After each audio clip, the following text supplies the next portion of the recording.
Hello everyone, मैं हूं आतिफा और आज के इन न्यूज़ प्रोग्राम में जो टॉपिक मैं आपके लिए लेकर आई हूं वो आपके जीएस पेपर 2 राज्य व्यवस्था से जुड़ा हुआ है।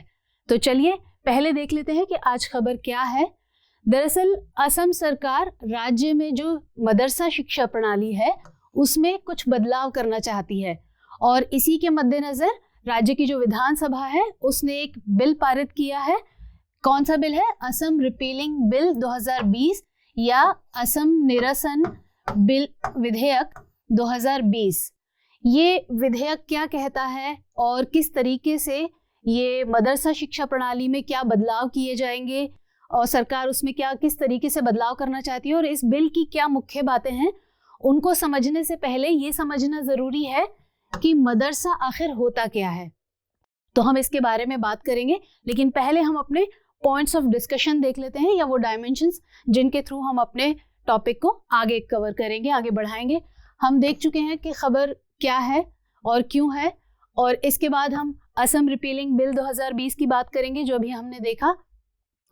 इससे संबंधित संवैधानिक उपबंध देखेंगे, उसके बाद सच्चर समिति पर बात करेंगे और फिर इस बिल के पक्ष और विपक्ष में जो तर्क दिए गए हैं उन पर चर्चा करते हुए आखिर में हमारा प्रश्न रहेगा। चलिए अब हम बात करते हैं कि मदरसा आखिर होता क्या है। मदरसा दरअसल जो मुस्लिम कम्युनिटी है या मुस्लिम समुदाय है उनके लोग, वो इस तरह का एक स्कूल है जहां इस कम्युनिटी के समुदाय के जो लोग हैं वो धार्मिक शिक्षा ग्रहण करते हैं या दीनी या मजहबी तालीम उनको यहाँ दी जाती है। कुल मिला के ये धार्मिक शिक्षण संस्थान है, स्कूल है जहाँ सिर्फ एक धार्मिक शिक्षा प्रदान की जाती है। तो ये मदरसा हमारा क्लियर हुआ। अब इसके बाद हम देखते हैं कि जो ये असम रिपीलिंग बिल है 2020 ये क्या कहता है। ये दरअसल जो सरकार है वो जो ये मदरसा है, मदरसा शिक्षा प्रणाली है, इन मदरसों को बदल कर इनका स्टेटस चेंज करना चाहती है एक धार्मिक शिक्षण संस्थान से, और इनको क्या दर्जा देना चाहती है? एक सामान्य स्कूल का, यानी कि एक रेगुलर स्कूल में बदलने की इसकी तैयारी है। और इसी की वजह से ये बिल पारित किया गया है, असम रिपीलिंग बिल या असम निरसन विधेयक। ये जो बिल है ये इसी की वजह से लाया गया। और इस बिल के मुख्य प्रावधान क्या है? सबसे पहला वही कि जो मैंने बताया कि जो मदरसा है उनका शैक्षणिक, जो धार्मिक शैक्षणिक संस्थान है उसका स्टेटस बदलकर उसको एक रेगुलर स्कूल में या एक सामान्य विद्यालय का जो दर्जा है वो दिया जाएगा। और ये जो स्कूल्स हैं ये 3 कैटेगरीज में होंगे, प्राइमरी, सेकेंडरी और हायर सेकेंडरी, प्राथमिक, माध्यमिक और उच्चतर माध्यमिक। ये 3 कैटेगरी के स्कूलों में इन्हें बदला जाएगा। इसके अलावा अब यहाँ ये सवाल उठता है कि अगर इन मदरसों का जो स्टेटस है ये ख़त्म हो जाएगा और एक नॉर्मल स्कूल में, एक रेगुलर स्कूल में इनको बदला जाएगा, तो यहाँ जो टीचर्स काम करते हैं, यहाँ जो स्टाफ है उनका क्या होगा? तो इस बिल में ये भी कहा गया है कि जो यहाँ टीचर्स हैं, जो अध्यापक हैं, उनका स्टेटस वही रहेगा और जो उनकी सैलरी है, जो उन्हें भत्ते दिए जाते हैं वो भी समान रहेंगे। इसके अलावा एक चीज़ और कि जो यहाँ टीचर्स काम करते हैं, जो यहाँ टीचर्स पढ़ाते हैं, उनको सरकार जो और सब्जेक्ट्स हैं उनको पढ़ाने के लिए ट्रेन करेगी। और अगर कोई टीचर उन सब्जेक्ट्स के लिए कैपेबल नहीं होता है तो उसको उन्हीं स्कूल्स में किसी और काम में लगाया जाएगा ताकि उनकी इससे जॉब भी सिक्योर रहेगी। इसके अलावा जो ये बिल है ये ऐसे मदरसों को भी कवर करता है जो निजी मदरसे हैं, लेकिन वो निजी मदरसे जो राज्य मदरसा शिक्षा बोर्ड के अंडर आते हैं। इसके अलावा ऐसे प्राइवेट मदरसे भी हैं जो राज्य मदरसा शिक्षा बोर्ड के अंतर्गत नहीं आते। तो उस तरह के जो पूरी तरह से निजी मदरसे हैं वो इस बिल के अंडर कवर नहीं होंगे, यानी कि सिर्फ वही मदरसे, निजी मदरसे वही कवर होंगे जो राज्य बोर्ड के अंतर्गत आते हैं, और जो इसके अंतर्गत नहीं आते निजी मदरसे वो इसमें कवर नहीं होंगे। इसके अलावा जो ये बिल है ये 2 पुराने कानूनों को ख़त्म करने की बात करता है। जो ये वाला असम रिपीलिंग बिल है ये 2 पुराने जो कानून है, कौन कौन से? असम मदरसा शिक्षा प्रांतीयकरण अधिनियम 1995। इसके अलावा दूसरा कौन सा? असम मदरसा शिक्षा कर्मचारियों की सेवाओं का प्रांतीयकरण एवं मदरसा शिक्षण संस्थाओं का पुनर्गठन अधिनियम 2018। ये इन दोनों जो अधिनियम है, जो दो पुराने कानून हैं, इन दोनों कानूनों को खत्म करने की बात करता है। हालांकि इसमें यह है कि जो इन दोनों कानूनों के तहत पहले कार्य किए जा चुके हैं उनकी वैधता जस की तस बनी रहेगी, यानी कि जो पहले काम हो चुके हैं वो अवैध नहीं होंगे, वो वैध बने रहेंगे, वैसे की वैसे ही जैसे पहले थे। चलिए अब बात करते हैं कि सरकार जो ये बिल लेकर आई है उसके पक्ष में उसका तर्क क्या है, वो किन तर्कों पर वो अपने इस बिल को सही कह रही है। तो सबसे पहला तो ये कि जो सरकार है वो उसका मानना है कि जो मुस्लिम समुदाय है उसको आगे बढ़ाना चाहती है। मुस्लिम समुदाय जो पिछड़ा वर्ग है उसको आगे बढ़ाना चाहती है और इसी के लिए वो चाहती है कि उनका सामाजिक, आर्थिक और शैक्षणिक विकास हो, और ये बिल जो है ये इस सब में उनके उत्थान के लिए, उनको आगे बढ़ाने में, उनको एम्पावर करने के लिए मदद करेगा। इसके अलावा सरकार, जैसे मैंने बताया कि जो निजी मदरसे हैं, जो प्राइवेट रन मदरसे हैं, वो जो राज्य मदरसा शिक्षा बोर्ड के अंतर्गत नहीं आते वो इस बिल के अंदर कवर नहीं होंगे, लेकिन आगे यानी भविष्य में सरकार ऐसे निजी मदरसे जो हैं उन पर भी कानून बनाने की तैयारी कर रही है, जिससे कि जो वहाँ पढ़ने वाले बच्चे हैं वो और सब्जेक्ट्स की भी एजुकेशन वहाँ पर ले सकें और आगे बढ़ सकें। अगर हम बात करें वर्तमान की, तो वर्तमान में राज्य में 600 से ज़्यादा मदरसे हैं और इनमें ज़्यादातर कैसे हैं, प्री सीनियर हैं और सीनियर मदरसे हैं, जो कि राज्य मदरसा शिक्षा बोर्ड के तहत चलते हैं, यानी उसके अंतर्गत आते हैं और वो इसे रन करता है। हालांकि सरकार जो है आगे भविष्य में इस राज्य मदरसा शिक्षा बोर्ड को इसको भंग कर देगी, यानी उसको खत्म करना चाहती है, खत्म कर देगी पूरी तरह, लेकिन जो इससे जुड़ी प्रक्रियाएं और रिकॉर्ड्स हैं वो ट्रांसफर कर दिए जाएंगे। किसे ट्रांसफर कर दिए जाएंगे? Board of secondary education Assam को ट्रांसफर कर दिए जाएंगे, कि यानी कि ये बोर्ड तो खत्म हो जाएगा, राज्य मदरसा शिक्षा बोर्ड, लेकिन इससे जुड़े जितने भी रिकॉर्ड्स हैं वो किसके पास रहेंगे? Board of secondary education Assam के पास रहेंगे, उसको ट्रांसफर कर दिए जाएंगे। इसके अलावा हालांकि जो ये बिल है इसकी कई सारे जो दल हैं, कुछ दलों द्वारा इसका विरोध किया जा रहा है, और किन तर्कों पर किया जा रहा है इसको हम तब डिस्कस करेंगे जब हम इस बिल के पक्ष और विपक्ष पर बात करेंगे। उन पॉइंट्स के अंतर्गत हम इस जो दल हैं उन्होंने किन तर्कों पर इसकी आलोचना की है इस बिल की, उसको हम तब वहां समझेंगे। चलिए, इसके अलावा जो सरकार ये जो मदरसों का स्टेटस जो बदल रही है, इसके अलावा सरकार कुछ संस्कृत लर्निंग सेंटर्स, जिन्हें कि संस्कृत टोल्स भी कहा जाता है, 97 ऐसे संस्कृत लर्निंग सेंटर्स हैं, उनका भी स्टेटस बदल रही है और उन्हें सामान्य शिक्षा या शोध केंद्रों में तब्दील करने वाली है। अब क्योंकि सरकार ने ये तर्क दिया है इस बिल के लिए, अब क्योंकि हमारा जो संविधान है, हमारे देश का जो संविधान है, भारत को एक पंथ निरपेक्ष राज्य घोषित करता है, और जाहिर है हमें वहाँ कुछ ऐसे उपबंध हैं जो भारत को एक धर्मनिरपेक्ष राज्य घोषित करते हैं, तो इसलिए हमें इसके बाद पहले उन कुछ उपबंधों को समझना ज़रूरी है कि हमारे संविधान में ऐसे क्या उपबंध किए गए हैं जो हमें धार्मिक स्वतंत्रता प्रदान करते हैं, ये धर्म के आधार पर जो हमें स्वतंत्रताएं मिली हुई हैं। अब क्योंकि मैंने पंथ निरपेक्षता की बात की, तो सबसे पहले हमें ये जानना ज़रूरी है कि पंथ निरपेक्ष आखिर शब्द है क्या।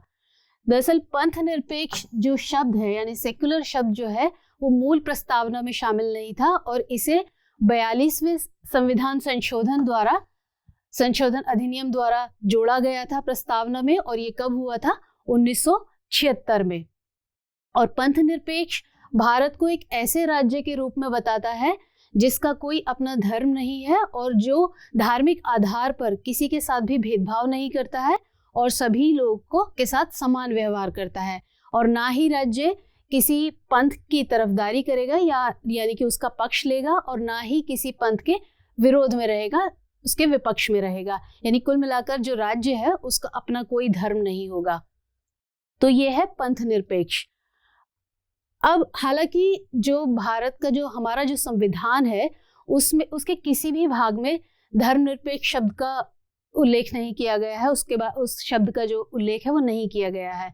हालांकि जो मैंने अभी बताया कि पंथ निरपेक्ष शब्द है वो भारत को एक ऐसे राष्ट्र के रूप में घोषित करता है जिसका अपना कोई धर्म नहीं है, यानी धर्मनिरपेक्ष राष्ट्र के रूप में घोषित करता है।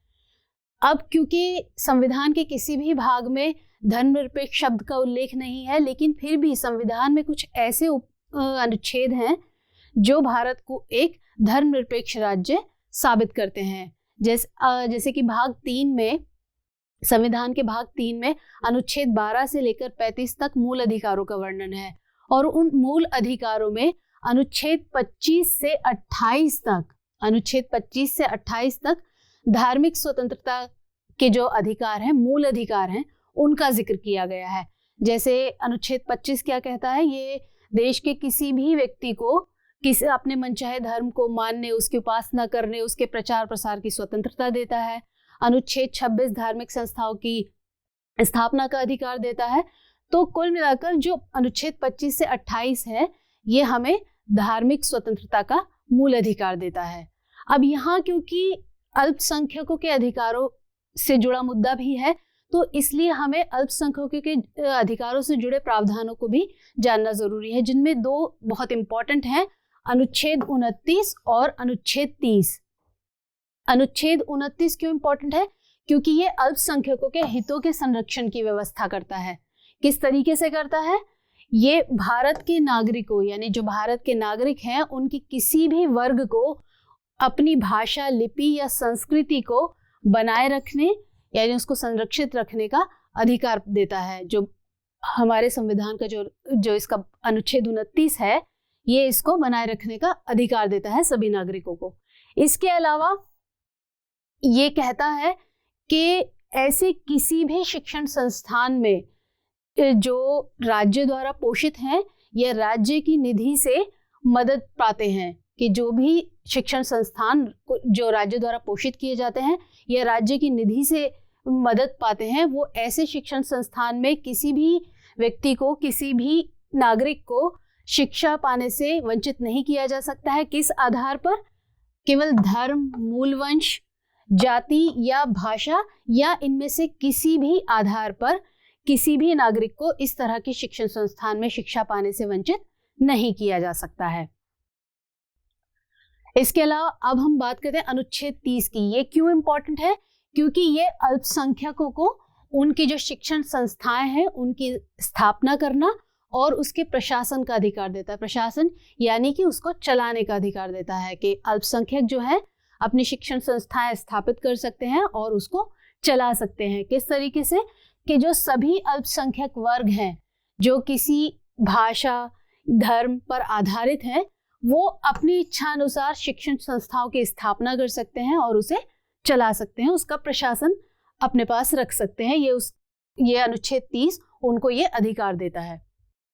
इसके अलावा अगर राज्य किसी शिक्षण संस्थान की सहायता कर रहा है, यानी कि अपनी निधि से सहायता कर रहा है, तो वो उनके बीच इस आधार पर भेदभाव नहीं करेगा कि वो अल्पसंख्यक वर्ग के प्रबंधन से संबंधित है। यानी कि राज्य द्वारा इस आधार पर कोई भी भेदभाव नहीं किया जाएगा, चाहे वो अल्पसंख्यक वर्ग किसी भी धर्म या भाषा का हो। यानी इनमें से किसी भी धर्म या किसी भी भाषा का वो अल्पसंख्यक वर्ग हो सकता है, तो उसके साथ भेदभाव नहीं किया जाएगा। अनुच्छेद 30 ये कहता है। अब क्योंकि यहाँ मुस्लिम समुदाय की बात हो रही है, उसके पिछड़ेपन की बात हो रही थी, तो इसलिए हमें सच्चर समिति के बारे में जानना भी जरूरी है। सच्चर समिति पर चर्चा करना जरूरी है। सच्चर समिति ये 2005 में पूर्व न्यायमूर्ति राजेंद्र सच्चर की अध्यक्षता में गठित की गई थी। किस लिए गठित की गई थी? मुस्लिम समुदाय की सामाजिक, आर्थिक और शैक्षणिक स्थिति पर रिपोर्ट पेश करने के लिए। और 2006 में इस समिति ने अपनी सिफारिशें सरकार को भेजी थी। तो इस समिति का जो गठन किया गया था उसमें इसे किन बातों पर कार्य करना था, यानी जो इसके टर्म ऑफ रेफरेंसेस थे वो क्या थे? जैसे मैंने बताया कि मुस्लिम समुदाय की सामाजिक, आर्थिक और शैक्षणिक स्थिति है, उस पर आवश्यक जानकारी देना, यानी कि उससे संबंधित जो इम्पोर्टेंट जानकारी है वो मुहैया कराना। इसके अलावा जो मुस्लिम समुदाय है उसके सामाजिक, आर्थिक विकास का जो स्तर है उसको निर्धारित करना, और इसके अलावा जो सार्वजनिक और निजी क्षेत्र है उसमें रोजगार में इनकी भागीदारी तय करना, यानी मुस्लिम समुदाय के जो लोग हैं उनकी भागीदारी तय करना। इसके अलावा मुस्लिम समुदाय में जो मौजूद अन्य पिछड़ा वर्ग है, यानी कि जो मुस्लिम समुदाय में भी बहुत पिछड़ा वर्ग है, उसके उन वर्गों का अनुपात तय करना कि जिससे कि उनकी स्थिति का सही तरीके से पता लगाया जा सके और उस पर सही तरीके से कार्य किया जा सके। अब इस समिति ने क्या जो अपनी सिफारिशें पेश की थी वो क्या मुख्य सिफारिशें थी? तो सबसे पहला तो ये था, इसकी सिफारिश थी कि समान अवसर आयोग के गठन की बात की इसने। किसके समान अवसर आयोग के गठन की? वंचित वर्गों जैसे अल्पसंख्यकों की जो शिकायतें हैं उनके निवारण के लिए एक समान अवसर आयोग का गठन किया जाए। और इसके अलावा एक नामांकन प्रक्रिया पर भी इस सिफारिश में बल दिया गया। नामांकन प्रक्रिया किस लिए? सार्वजनिक निकायों में अल्पसंख्यक वर्ग जो है उसकी भागीदारी बढ़ाने के लिए नामांकन प्रक्रिया पर इस सिफारिश में बल दिया गया। जैसे हमने कहा कि जो सार्वजनिक और निजी क्षेत्र है उसमें रोजगार में इस समुदाय की भागीदारी तय करनी थी, तो उसके लिए इसने सिफारिश की कि रोजगार में मुस्लिम समुदाय की भागीदारी बढ़ाई जाए। इसके अलावा जो मदरसे हैं उनको उच्चतर माध्यमिक स्कूल बोर्ड से लिंक करने के लिए एक सही मैकेनिज्म यानी एक तंत्र के बनाए जाने के लिए काम करने की जरूरत है, जिससे मदरसों को उच्चतर माध्यमिक यानी हायर सेकेंडरी स्कूल बोर्ड जो है उससे सही तरीके से लिंक किया जा सके और एजुकेशन का लेवल जो है वो बढ़ाया जा सके। इसके अलावा जो डिफेंस, सिविल और बैंकिंग के जो एग्जाम्स हैं, यानी रक्षा, बैंकिंग और सिविल परीक्षाओं से जुड़ी जो परीक्षाएं हैं, उनके लिए जो मदरसों से डिग्री प्राप्त करते हैं बच्चे, उनको मान्यता प्रदान की जाए। मदरसों की जो डिग्री हैं उनको मान्यता प्रदान की जाए, जिससे कि यहाँ से जो एजुकेशन बच्चे लें उनको इन परीक्षाओं में बैठ सके वो आराम से और इन परीक्षाओं को दे सकें। इसके अलावा पारदर्शिता और निगरानी के लिए राष्ट्रीय डेटा बैंक बनाने की जरूरत पर भी इसमें सिफारिश की गई। इसके अलावा जो देश में मुस्लिम समुदाय है उसके पिछड़ेपन को लेकर सिफारिश की गई कि सरकार एक मजबूत नीति बनाए जिससे कि इस समुदाय का सशक्तिकरण हो और आगे बढ़ सके और उसका एक समावेशी विकास हो सके। तो ये इसकी इम्पोर्टेंट सिफारिशें थी। अब हम बात करते हैं इस बिल के पक्ष में तर्क की। तो सबसे पहला तो वही कि पंथ निरपेक्ष स्वभाव, यानी कि जो भारत का संविधान है उसका स्वभाव पंथ निरपेक्ष है। पंथ निरपेक्ष हमने देखा कि पंथ निरपेक्ष क्या है कि जिस राज्य का ना कोई धर्म होता है तो वो सभी धर्मों के साथ समान व्यवहार करता है, ना ही वो किसी के पक्ष में रहता है और ना ही किसी के विपक्ष में रहता है। तो जो इस बिल के पक्ष में सरकार ने तर्क दिया है वो यही कि पंथ, क्योंकि हमारे देश का जो संविधान है वो पंथ निरपेक्ष स्वभाव का है, तो इसलिए सभी के साथ समान व्यवहार किया जाए। और इसके अलावा जो मदरसे हैं उनका सही तरीके से इस्तेमाल किया जा सके। सही तरीके से इस्तेमाल कैसे? कि इन जो यहाँ पढ़ने वाले बच्चे हैं इनको और सब्जेक्ट्स की एजुकेशन देकर उन्हें सशक्त किया जा सके, रोजगार में उनकी भागीदारी बढ़ाई जा सके और उनको अच्छे से एम्पावर किया जा सके। और इसी के तहत शिक्षा प्रणाली में समानता पर जोर। सरकार का कहना है कि इससे जो है समान शिक्षा प्रणाली जो है, ये बिल जो है समान शिक्षा प्रणाली पर जोर देता है, जिससे कि जो सभी बच्चे हैं एक सी एजुकेशन पाकर समाज में अपना एक स्थान बना सके और सशक्त बन सके। और इसके अलावा एक तर्क और भी है सरकार का कि जो अक्सर ये मदरसों पर चरमपंथी विचारधारा को प्रचारित और प्रसारित करने के आरोप प्रत्यारोप लगते रहे हैं, इसलिए सरकार चाहती है कि जो भावी पीढ़ी है या आने वाली जो पीढ़ियां हैं उनके बच्चे जो हैं वो इस चरमपंथी विचारधारा या कट्टरवादिता से दूर रहकर सही एजुकेशन हासिल कर सकें और इस तरीके की जो ये चरमपंथी विचारधारा है, तो कट्टरवाद है, उससे वो दूर हो सके। हालांकि जो पक्ष है उसका अपना तर्क है। तो जैसे मैंने बात की थी कि कुछ दलों ने भी इसका विरोध किया है, इस बिल का विरोध किया है और कुछ आलोचकों द्वारा भी इसका विरोध किया जा रहा है। उनके तर्क क्या है? उनका सबसे पहला तर्क तो ये है कि इससे मदरसा प्रणाली, जो जैसे मैंने बताया कि जो मदरसा है वहाँ पर जो मुस्लिम समुदाय के जो बच्चे हैं वो अपनी मजहबी या दीनी तालीम वहाँ पर हासिल करते हैं। और इसलिए आलोचकों का मानना है कि जो ये मदरसा प्रणाली है, इससे इसकी स्वायत्तता और स्वतंत्रता पर जो है ये बिल एक हमला है, एक आघात है। इससे क्या है कि जैसे हमने देखा कि जो हमारा संविधान है वो धार्मिक स्वतंत्रता का अधिकार देता है, यानी कि लोग अपने जो धार्मिक संस्कृति है, अपनी संस्कृति को प्रसारित कर सकते हैं, उसे संजोए रख सकते हैं। हमारा संविधान इस बात की इजाजत देता है। तो संविधान का भी ये उल्लंघन करता है और अल्पसंख्यकों की संस्कृति पर हमला है, यानी कि जो अल्पसंख्यक समुदाय है वो अपनी संस्कृति को बचाए रखने के लिए जो अपनी धार्मिक शैक्षणिक संस्थाएं हैं उनको चलाने से बाधित होगा यहाँ पर। तो इसलिए ये आलोचकों का मानना है कि ये जो बिल है ये उनकी संस्कृति पर हमला है। और मुस्लिम समुदाय पहले से ही हाशिए पर था। अगर उसका जो ये मदरसा है जहाँ पर वो एजुकेशन ले सकता है अपने दीन की, तो इसको ख़त्म करने से वो और हाशिए पर जा सकता है। जो आलोचक हैं उनका यही मानना है कि इससे जो है वो और हाशिए पर चला जाएगा। चलिए अब बारी है आज के प्रश्न की, तो प्रश्न देख लेते हैं। असम राज्य विधानसभा ने मदरसा प्रणाली में परिवर्तन हेतु एक विधेयक पारित किया है। उक्त विधेयक के मुख्य प्रावधानों की चर्चा कीजिए और उन प्रावधानों का संविधान के नजरिए से आलोचनात्मक विश्लेषण भी कीजिए। तो ये था हमारा आज का इन न्यूज़ प्रोग्राम। कल फिर हाजिर होंगे एक नए और इम्पोर्टेंट टॉपिक के साथ। तब तक के लिए इजाजत दीजिए। धन्यवाद।